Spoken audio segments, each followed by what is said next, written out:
আবারও স্বাগত জানাচ্ছি ২১ বিজনেসে, সঙ্গে আছি রহমান রণ। দর্শক, অনুষ্ঠানের মাধ্যমে আমরা জানিয়ে দিই দেশ বিদেশের ব্যবসা বাণিজ্য, অর্থনীতি ও শেয়ার বাজারে সর্বশেষ খবরাখবর। দর্শক, জানিয়ে দিচ্ছি দেশের পুঁজিবাজারে সর্বশেষ খবরাখবর, শেয়ার বাজারের সর্বশেষ তথ্য নিয়ে অপেক্ষা করছেন সহকর্মী রাজীব জামান। চলে যাচ্ছি তার কাছে।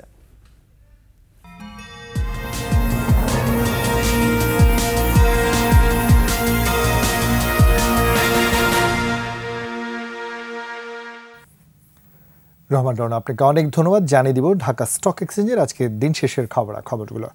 রণ, আজকে দিনের শুরু থেকে আমরা বেশ খানিকটা উঠানামা লক্ষ্য করেছি, যদিও দিনের শেষ ভাগে এসে গতকালের বাজারের তুলনায় যদি আমরা বলি সেখান থেকে কিছুটা ঘুরে দাঁড়ানোর প্রচেষ্টা আমি শুরুতেই বলেছিলাম আপনাকে, এবং দিন শেষে গতকাল যেটা 10 পয়েন্ট নেগেটিভ ছিল, আজকে কিন্তু দিনের শেষে এসে 7 পয়েন্ট প্লাস, অর্থাৎ ঊর্ধ্বমুখী প্রবণতায় ফিরেছে পুঁজিবাজারের সূচক, যদিও একেবারে এই সংখ্যাটা খুবই নগণ্য, এবং সেই সাথে লেনদেনের পরিমাণও গতকাল তুলনায় কিছুটা বেড়েছে। আজকে সর্বমোট লেনদেন ছাড়িয়ে গিয়েছে 359 কোটি 77 লক্ষ টাকার কিছুটা বেশি, এবং ডিসির প্রধান সূচকটি 7 পয়েন্ট বেড়ে 5143 পয়েন্ট অবস্থান করছে। এবং লেনদেন প্রতিষ্ঠান এবং মিউচুয়াল ফান্ডের মধ্যে দিনের শেষ ভাগে এসে বেশিরভাগেরই দর হারাতে দেখেছি।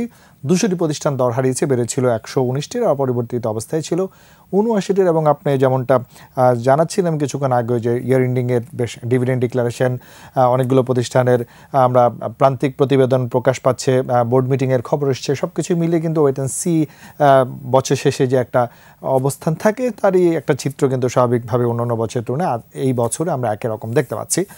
সেই সাথে লেনদেনের শীর্ষ তালিকায় দিন শেষে এসে প্রথমে স্থানটি দখল করেছিল আমরা দেখতে পাচ্ছি এনআরবি ব্যাংক, তারপরে ছিল মিডল্যান্ড ব্যাংক, এছাড়া রয়েছে অগ্নি সিস্টেম লিমিটেড, এছাড়া রয়েছে বিএসসি, লাভেলো, ইবিএল, সোনালী আঁশ, এআইএল, ফাইন ফুড এবং বেক্সিমকো ফার্মা ছিল লেনদেনের শীর্ষে তালিকায় ঢাকা স্টক এক্সচেঞ্জে। এবং সেই সাথে ঢাকা স্টক এক্সচেঞ্জ আজকে দিনের শেষে এসে শতাংশ হিসেবে মূল্যবৃদ্ধি তালিকার শীর্ষে ছিল স্টাইল ক্রাফট, এছাড়াও ছিল আইএসএন লিমিটেড, রয়েছে Safko spinning, giant textile, Midland bank, এছাড়া লিগাসি ফুটওয়্যার, এনআরবি ব্যাংক, জুরি স্পিনার্স, জায়েন্ট স্পিনিং এবং K&Qর মতো প্রতিষ্ঠানগুলো আজকে দিনের শেষে দরবারের শীর্ষে তালিকায় ছিল শতাংশের হিসাবে। এবং সে সাথে এর বিপরীত চিত্র, অর্থাৎ সবচেয়ে বেশি শতাংশ হিসেবে দর হারিয়েছিল national feed mill, premier leasing finance, রয়েছে chartered life insurance, Phoenix finance, রয়েছে prime insurance, Janata insurance, NTC এবং নিটল ইন্স্যুরেন্স, এশিয়া ইন্স্যুরেন্স, এগুলো দিন শেষে সবচেয়ে বেশি দর হারানোর তালিকা ছিল।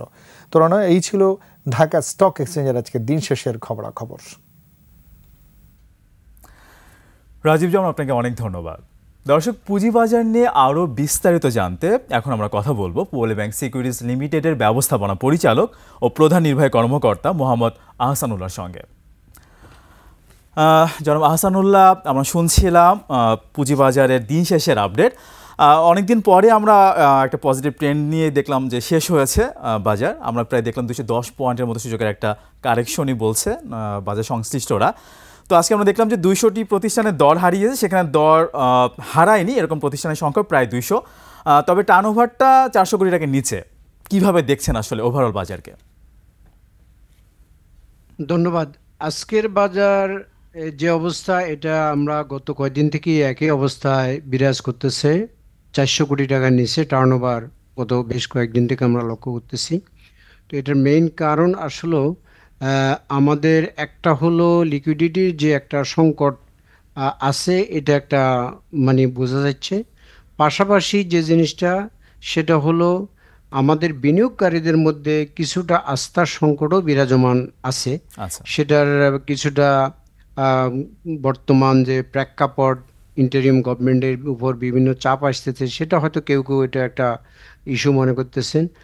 আর আরেকটা বিষয় হলো আমাদের ক্যাপিটাল মার্কেটে যে ফান্ড ফ্লোটা যেটা, সেটার জন্য অবশ্য এখন আমরা সবাই জানি কম বেশি আইসিবিকে 3000 কোটি টাকার যে ফান্ডটা দেওয়ার অবস্থা, সেটা এখনো হয়তো ক্লিয়ার হয়নি। বাট আমরা যতটুকু গতকাল পর্যন্ত যে তথ্যটা পেয়েছি, তাতে এখন মিনিস্ট্রির এন্ড থেকে কাজটা শেষ হয়ে গেছে, এখন বাংলাদেশ ব্যাংকের পর্যায়ে আছে। হয়তো বা এটা আমরা আশা করতেছি খুব শর্টলি এই ফান্ডটা রিলিজ হবে।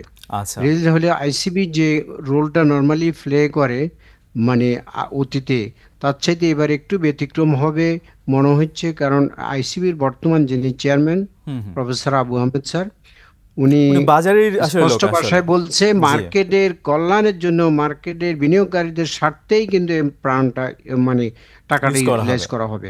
তো সেই হিসেবে আমরা মনে হচ্ছে ভালো শেয়ার এবং ফান্ডামেন্টাল বেস শেয়ারগুলার একটা ভালো মুভমেন্ট আমরা এই বছরের শেষের দিকে আশা করতে পারি।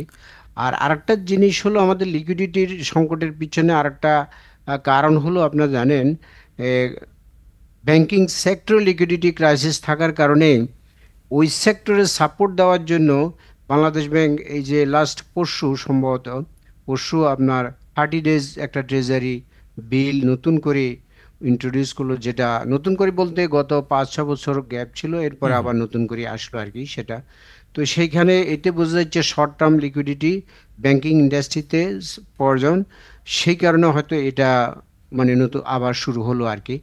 তো আমরা আশা করতেছি এই যে লিকুইডিটি যে ক্রাইসিসটা সেটা হয়তোবা এন্ড অফ দিস ইয়ার, অর্থাৎ আগামী মাসের শেষের দিকে অথবা নেক্সট ইয়ারের জানুয়ারি মাঝামাঝিতে এটা অনেকটা ইজি হয়ে যাবে।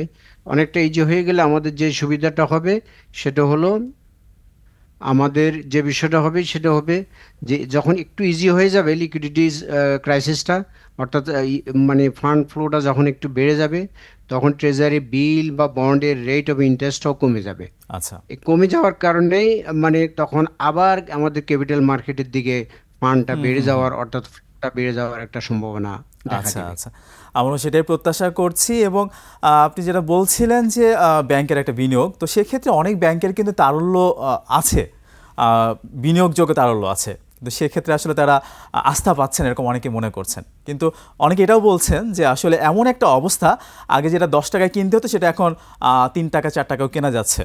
মানে আইসিবি যে ফান্ডের কথা আমরা শুনছি 3000 কোটি টাকা, সেই 3000 কোটি টাকা দিয়ে আসলে আগের 10,000 কোটি টাকার সমান আসলে শেয়ার কেনার সুযোগ কিন্তু তৈরি হয়েছে। অনেক কম দামে আসলে শেয়ার পাওয়া যাচ্ছে, এটা লুক্রেটিভ প্রাইস। অনেকে বলছেন যে শীতের সবজির চাইতে আসলে কম দামে শেয়ার পাওয়া যাচ্ছে, 2 টাকা 3 টাকা 5 টাকা 10 টাকার ভিতরে অনেক শেয়ার। তো এই বিষয়গুলোকে আপনি কিভাবে দেখেন? না, এটা খুব ভালো কথা বলছেন। সেটা হলো শেয়ার প্রাইসটা এত নিচের লেভেলে নেমে আসছে অনেক কোম্পানির, জি। অনেক মানে ব্যাংক বলেন বা লিস্টেড কোম্পানিগুলোর মধ্যে অনেকগুলার। এর মধ্যে আমরা যেটা লক্ষ্য করতেছি, মার্কেট পি যদি আমরা বিবেচনা করি তাহলে সেক্ষেত্রে যে জিনিসটা হবে যে বিলো 10 বিরাজমান বর্তমান মার্কেট পিটা বিলো 10, যেটা মানে অত্যন্ত কেনার জন্য একটা লুক্রেটিভ টাইম। আর অনেক ব্যাংকের শেয়ার বিলো 10 অর্থাৎ ফেস ভ্যালুর নিচে ট্রেড হচ্ছে।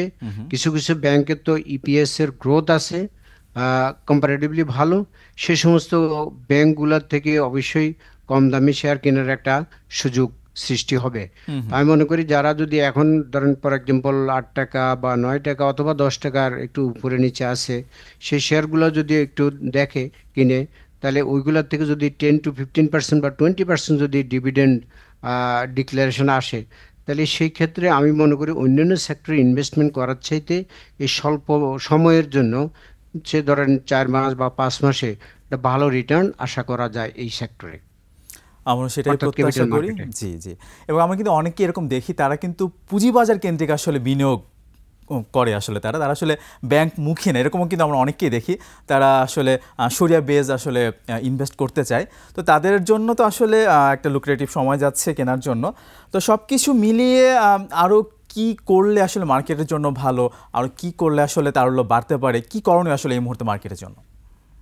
না, যেটা বলতেছিলাম, তারল্যুর যে ওভারঅল ইকোনমিতে যে সংকট বা আমাদের ব্যাংকিং ইন্ডাস্ট্রি যে সংকট, সেটা হয়তো আমরা আশা করতেছি জানুয়ারির সেকেন্ড উইকের মধ্যে আচ্ছা, অনেকটা সহজ হয়ে যাবে। বিভিন্ন দিক থেকে যে সাপোর্টটা আসতেছে জি। সেগুলো একজুট হলে সহজ হয়ে যাবে, একটা আছে। আর সেকেন্ড থিং হলো আমাদের রেগুলেটর, অর্থাৎ আমরা যদি বলি মানে Bangladesh securities and exchange commission বিসেকের এখন অত্যন্ত পজিটিভ দৃষ্টিভঙ্গি আছে। আমরা গতকালকে একটা প্রোগ্রাম হয়েছিল হোটেল রেডিসনে, আমরা ওইখানে দেখেছি ওনাদের দৃষ্টিভঙ্গি অনেক পজিটিভ। এবং মিনিস্ট্রি অফ এফআইডি, যেটা সে এফআইডির সেক্রেটারি মহোদয়, ওনারাও যাও বললেন এই মার্কেটের ভালোর জন্য কল্যাণের জন্য যা করার ওনারা সে সাপোর্টটা দিবে। এবং এনবিআর এর মেম্বার ট্যাক্স পলিসি ওনারাও ছিলেন, ওনারাও যে স্টেটমেন্টগুলো দিয়েছেন তাতে মনে হচ্ছে আমার কাছে মার্কেটটাকে আরো ভাইব্রেন্ট করা, আরো স্টেবল করা, মার্কেটের গতি আনার জন্য যে পলিসি সাপোর্ট, সেটাও আমরা হয়তো মানে খুব সহসায় আশা করতে পারি। সেটাই। এবং তো সাময়িক সময় সেগুলা কিন্তু যখন জি এসে যাবে তাহলে আমার ধারণা যে আমাদের এই যে এখন যে অবস্থা এই জিনিসটা কেটে যাবে। এবং আমরা কিন্তু দেখতে পাচ্ছি যে নিয়ন্ত্রণ সংস্থা বাংলাদেশ এসিসি বাংলাদেশ ব্যাংক সবাই কিন্তু বেশ পজিটিভ। তো আমি একটু জানতে চাইবো যে এই মুহূর্তে কিন্তু জুন ক্লোজিং কোম্পানিগুলো ডিভিডেন্ডগুলো কিন্তু এখনও আসছে এবং প্রতিদিনই কোনো না কোনো কোম্পানির আসলে স্পটে ট্রেড হচ্ছে, রেকর্ড ডেট থাকছে। তো এটার ফলেও কি আসলে টার্নওভারটা একটু কিছুটা কমছে কিনা? সেই সাথে Q1 Q3ও কিন্তু আমরা দেখতে পাচ্ছি মানে সবাই একটা পর্যবেক্ষণ মোডে আছে, কেমন আসছে দেখে নিয়ে একটা বিনিয়োগ করব, কিভাবে বিশ্লেষণ করবেন? না, এটা যেটা বললেন, হ্যাঁ, কিছু কিছু কোম্পানির তো ডিক্লারেশন যেগুলো জুন জি জি এন্ডিং, সেগুলোর এজিএম ইতিমধ্যে অনেক কোম্পানির হয়ে গেছে। তো ওদের কিছু কিছু ডিক্লারেশন ভালো আসছে, কারো কারো প্রত্যাশিত লেভেলে হয়তো আসে নাই। সেটা একটা বিষয় আছে। সেখানেও মানে ট্রেড ভলিউমটা এটা একটা হয়তো বলতে পারেন যে এটার কারণে একটু হতে পারে, কারণ আমরা বাট জানি এটা স্পটে থাকলে সিগনিফিকেন্ট ইস্যু না। কিন্তু ক্যাশ টাকা সিগনিফিকেন্ট দিয়ে ইস্যু না লেনদেন করতে হয়। স্পটে যে 2 করতে দিন হয়, থাকে সেটা ক্যাশ, ঠিক আছে। এটা রেকর্ড আমার ডেটে মনে তো হয় এটা কোম্পানি অতটা, বন্ধই থাকছে লেনদেন। জি হ্যাঁ, এটা মার্কেটে অতটা সিগনিফিকেন্ট ইম্প্যাক্ট ফেলতেছে না, যেটা বললেন রেকর্ড ডেটের কারণে বা স্পটের কারণে। এটা হয়তো মানে খুব ইনসিগনিফিকেন্ট হয়তো ট্রেড আচ্ছা ভলিউমের উপর এফেক্ট আসতে পারে। বাট মেইনলি যে জিনিসটা হলো আইসিবির ফান্ডটা যখন আসবে তখন একটা ভরসা পাবে বিনিয়োগকারীরা, অনেকে আশা করতেছে। আচ্ছা এবং যখন ফান্ডামেন্টাল শেয়ারগুলোর মুভমেন্ট আসবে তখন তাদের হাতে যে ফান্ড আছে তারা সেটাও ইনভেস্টমেন্টে মানে এগিয়ে আনবে বা ইনভেস্টমেন্ট করবে।